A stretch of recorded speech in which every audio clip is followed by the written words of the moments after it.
오늘 성경 말씀은 마가복음 11장 20절에서 24절입니다.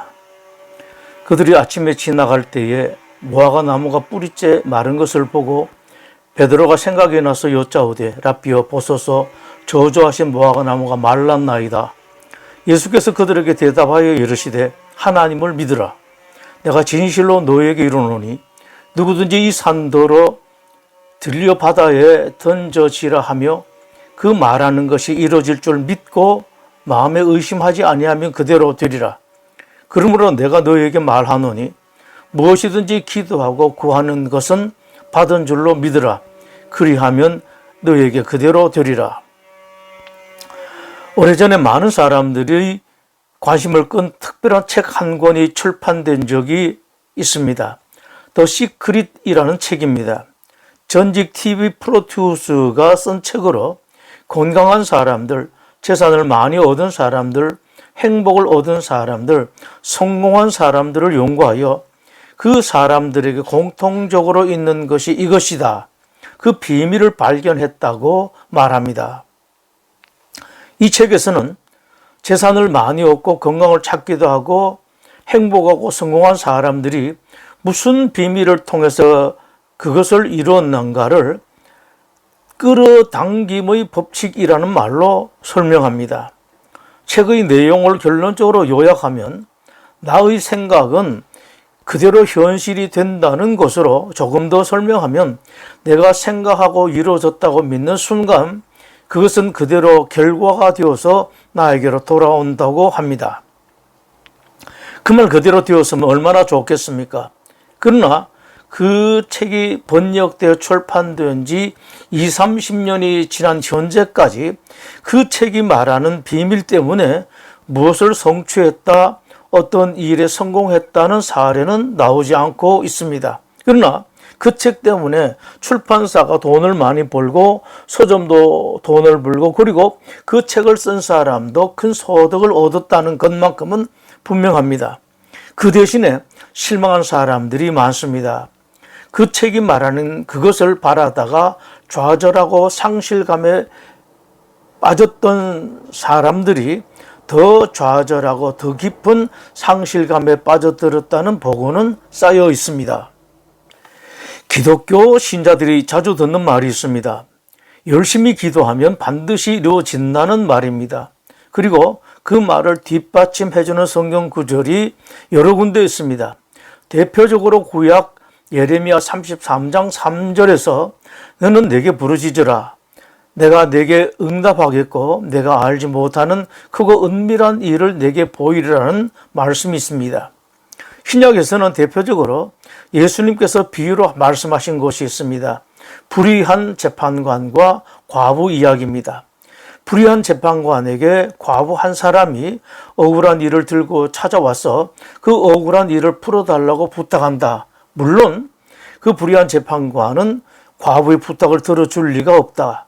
그런데 그 과부가 포기하지 않고 밤낮으로 찾아오니 불의한 재판관은 과부의 부탁을 들어주지 않으면 자기가 말라서 죽을 것 같다는 생각에 할 수 없이 부탁을 들어주었다.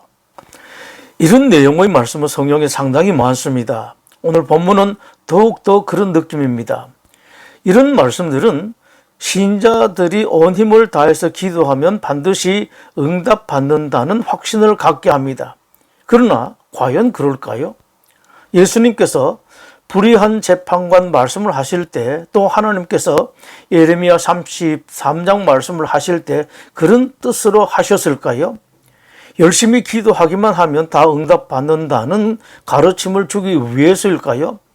기독교의 하나님은 그렇게 하기만 하면 응답하시는 하나님이라는 것을 말씀하실까요?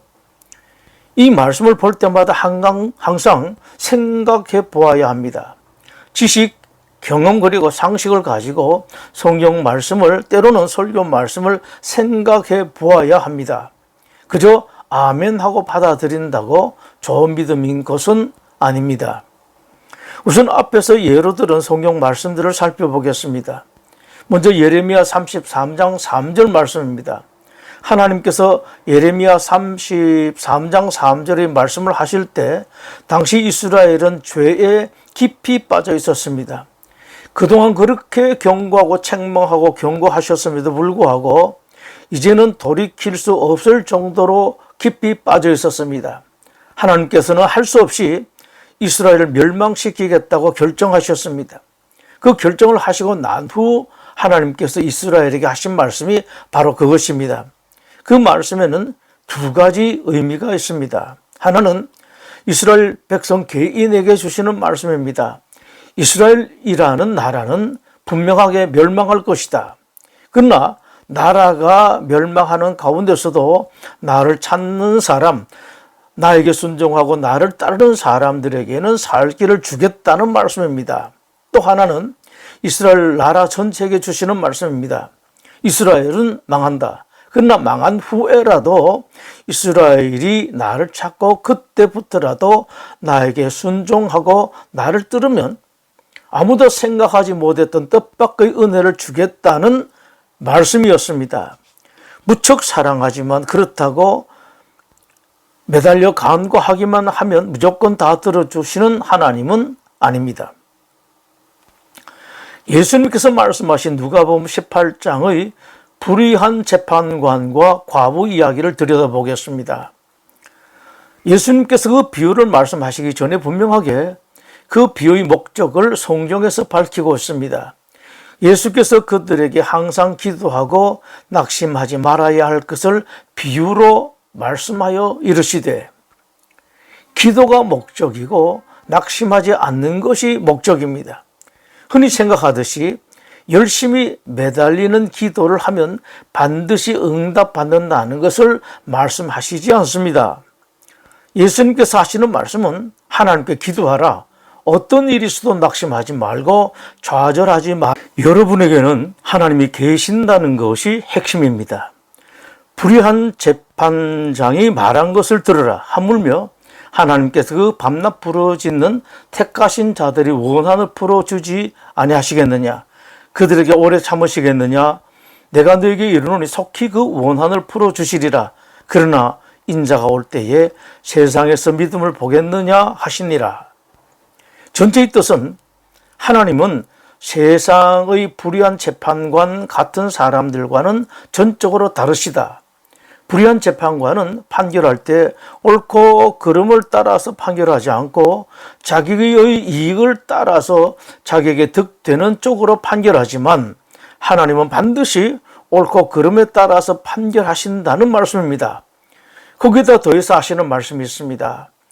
혹시 신자들이 억울하게 당하고 있다면 하나님께서 오래 지체하시지 않고 빠른 시일에 판결을 내려 끝내주신다.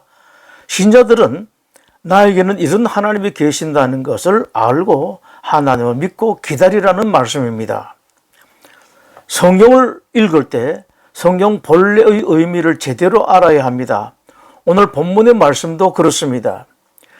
누구든지 이 산더러 들려 바다에 던져지라 하며 그 말하는 것이 이루어질 줄 믿고 마음에 의심하지 아니하면 그대로 되리라. 그러므로 내가 너에게 말하노니 무엇이든지 기도하고 구하는 것은 받은 줄로 믿으라. 그리하면 그대로 너에게 되리라.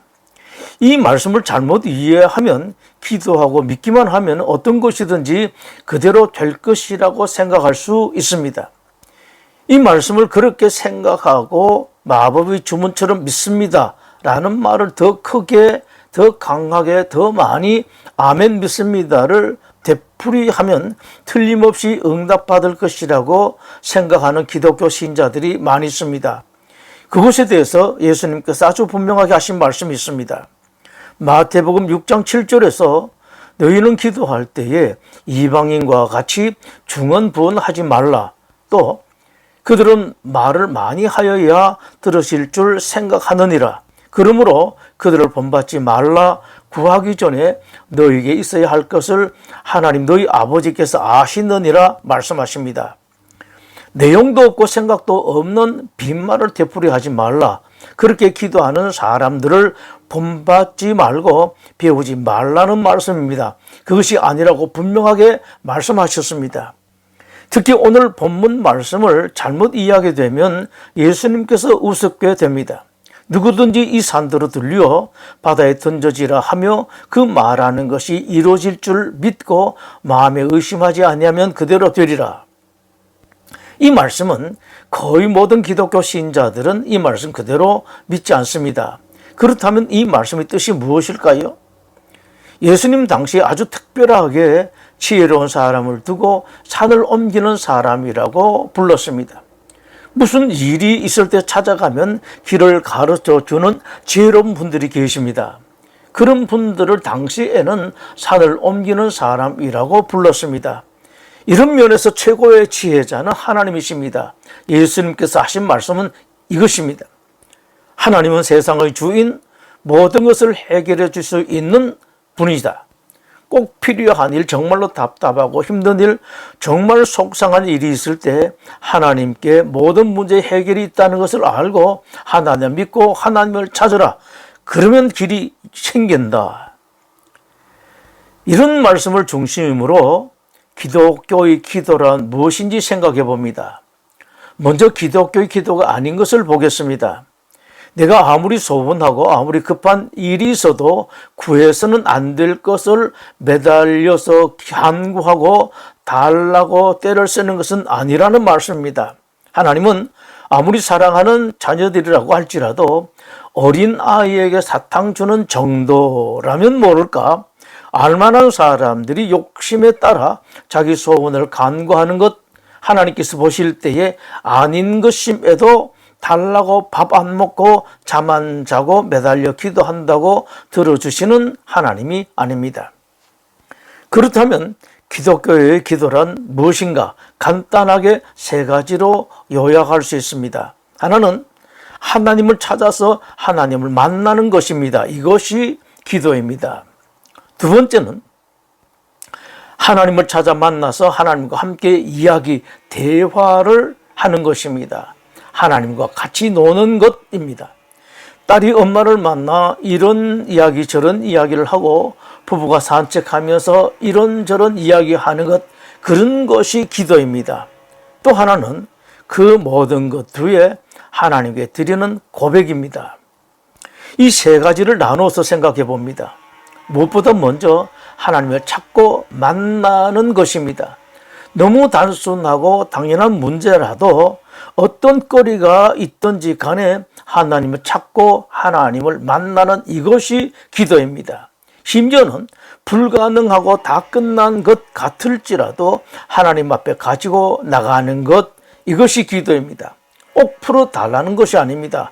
일이 끝난 것 같아도, 더 이상 안 될 것 같아도 그냥 가지고 나오는 것입니다. 기도란 어떤 일이든지 간에, 일이 있든지 없든지 간에 하나님을 찾고 하나님께 나가고 하나님을 만나는 그 자체입니다.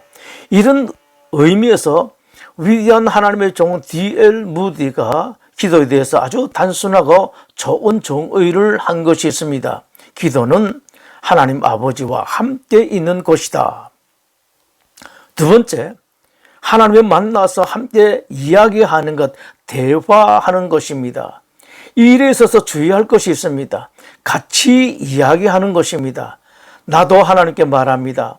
이것을 부탁하기도 하고 저런 이야기도 합니다. 그러면서 하나님도 나에게 하신 말씀이 있다는 것을 알고 하나님께서 말씀하실 기회를 드려야 하고 또 하나님께서 하시는 말씀을 들어야 합니다.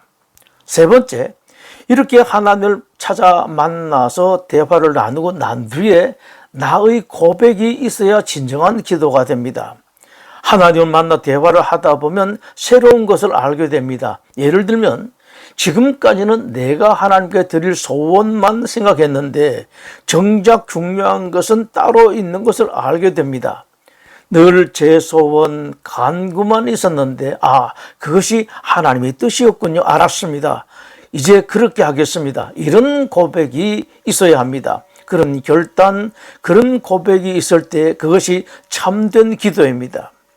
하나님께 고백할 때 그 고백에는 포함되는 것이 있습니다. 하나님을 만나보니 그동안 알던 것보다 훨씬 더 좋으시고 훨씬 대단하신 하나님인 것을 찬양하는 것, 그리고 하나님이 찾아 만난 것 자체가 너무도 좋고 감사하다는 고백입니다. 기독교의 기도는 나에게 쉬운 길을 주십시오. 나에게 편한 길을 주십시오. 내 소원을 이루어 달라는 간구가 아닙니다. 그것은 기독교의 기도가 아닙니다.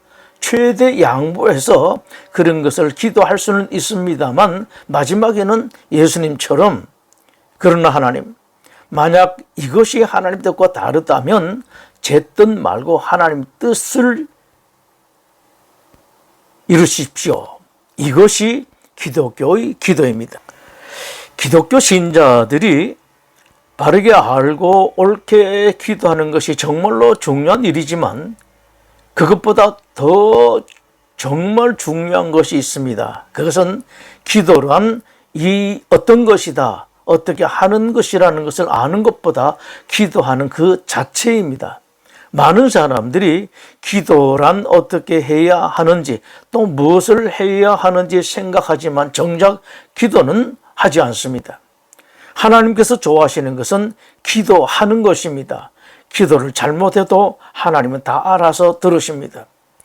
사람들은 한계에 다다르게 되면 더 이상 견디지 못하고 좌절하고 절망하고 포기하고 주저앉습니다. 그러나 기도하면 다른 때는 당황할 수밖에 없던 상황에서도 당황하지 않습니다.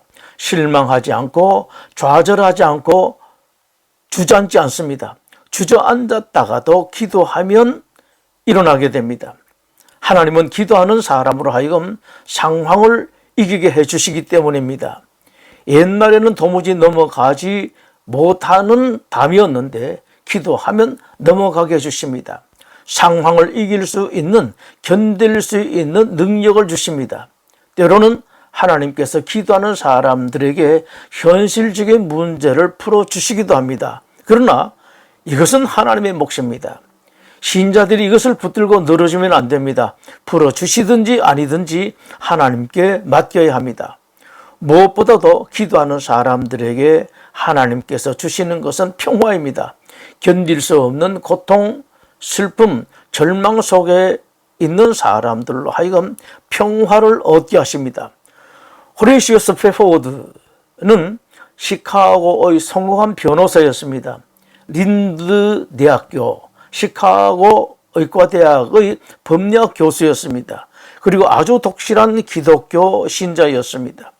이 스프레포드 교수가 43살이 되던 1871년에 세계적으로 알려진 시카고 대화재로 전 재산을 다 잃었습니다. 그러나 그보다도 더 큰 스프레포드의 고통은 시카고 화재 직전에 큰 아들을 전염병으로 잃어버린 일이었습니다. 엎친 데 덮친 격이었습니다. 그 엄청난 시련을 극복하기 위해서 스프레포드는 휴식차 유럽 여행을 가기로 했습니다. 1878년 11월 15일 스프레포드는 아내 그리고 4딸과 함께 프랑스 여객선을 타고 뉴욕항을 출발했습니다. 그런데 배가 떠나기 바로 직전 스프레포드는 아주 급한 연락을 받고 배에서 내려야 했습니다. 아내와 4딸들만 먼저 출발했습니다. 배는 7일간 순항했습니다. 그러나 1873년 11월 22일 새벽 2시 모든 사람들이 깊이 잠든 그 시간에 이 사람들이 탄 배가 대서양 한가운데서 영국 철갑선과 정면으로 충돌하여 배가 가라앉기 시작했습니다. 필사의 구출 작업이 진행되었습니다. 다행히 스프레포드의 아내는 구제받았지만 스프레포드의 4딸을 비롯해서 222명의 승객들이 바다에 잠기고 말았습니다. 생존자들과 함께 영국에 도착한 스프레포드 부인이 애타게 소식을 기다리고 있을 남편에게 전보를 보냈습니다. Saved alone. 혼자 살아남았음. 이 소식을 전해받은 스프레포드는